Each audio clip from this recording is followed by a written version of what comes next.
AHN news خبر دنیا بھر سے۔ شمشاباد انٹرنیشنل ایئرپورٹ پر مسافر کے پاس سے آئی فون ضبط۔ شہر حیدرآباد کے شمشاباد انٹرنیشنل ایئرپورٹ پر ایک مسافر کے پاس سے بھاری تعداد میں آئی فون ضبط کر لیے گئے۔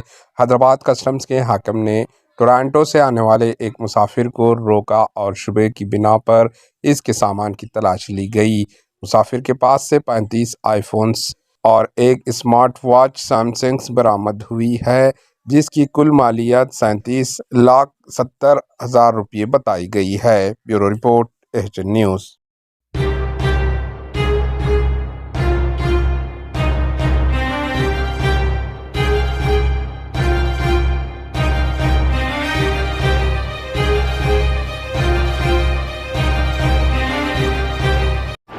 AHN نیوز کو لائک کریں، شیئر کریں اور سبسکرائب کرنا نہ بھولیں۔